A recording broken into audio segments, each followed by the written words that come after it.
Mesdames, Messieurs, j'ai pris connaissance ce matin en me réveillant à travers de nombreux appels et messages de l'existence d'une vidéo sur YouTube dans laquelle un certain Nouma Patrice m'accuse entre autres d'avoir profané la tombe de Monseigneur Benoît Pala dans la cathédrale de Bafia.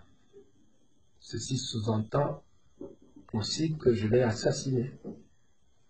Cette vidéo m'accuse aussi d'avoir assassiné son mécanicien qui m'avait surpris dans cette cathédrale la nuit en train de profaner cette tombe. Elle dit aussi que je suis celui qui sodomise les enfants et qui suis dans des cercles sataniques. Moi, Mouté Abidias Camille, patriarche du Mbam, ami directeur général, bien sûr, puisque c'est comme ça qu'il m'a nommé, directeur général du Fonds national de l'emploi, ami de Dieu, qui donc assassine Dieu. Parce que quand tu tues un envoyé de Dieu de cette hauteur, tu as tué Dieu. C'est énorme. Devant ces énormités et ces calomnies à l'encontre de ma personne, ça peut passer, démontrant bien sûr l'œuvre entreprise par des serviteurs du démon depuis quelques années dans notre pays, et ceci pour salir ma personnalité en me rendant horrible pour les miens, pour ceux qui me connaissent et même pour ceux qui ne me connaissent pas.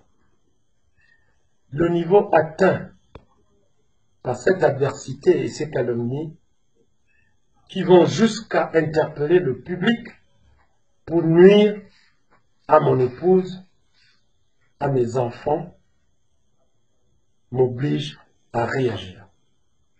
Non pour répondre à ce monsieur, mais par rapport au contexte actuel que connaît notre pays. Cette méchanceté gratuite m'inspire en tant que patriarche deux réactions.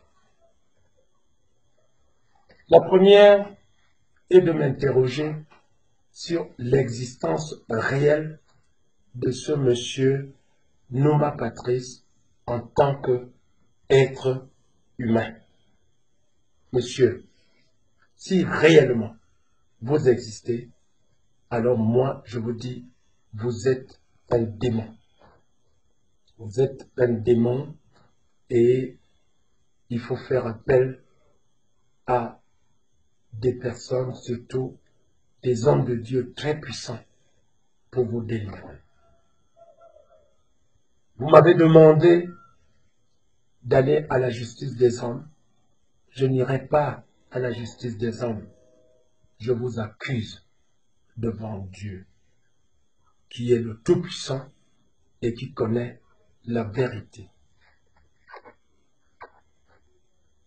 Moi, comme un père, monsieur, je vous pardonne. Et je pardonne aussi à ceux qui vous inspirent ces actes d'accusation.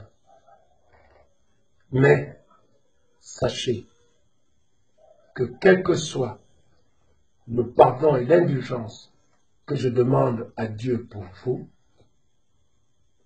la nature ne pardonne jamais.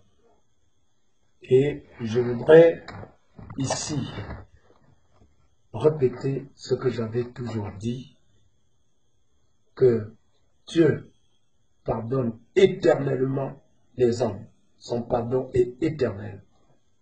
Les hommes pardonnent de temps en temps, mais la nature ne pardonne jamais. Ma deuxième réaction devant cette épreuve est de dire qu'elle doit rendre plus fort et plus puissant ceux qui croient réellement en Dieu et qui aiment notre pays. J'invite donc ceux-là à tripler, quadrupler, quintupler, autant de fois que cela peut être, de puissantes prières, de neuvaines, d'aumônes, de charité et autres actes qui puissent plaire à Dieu pour la délivrance de notre pays, de ce démon et de bien d'autres qui se cachent derrière ce nom. J'y reste ferme et inébranlable.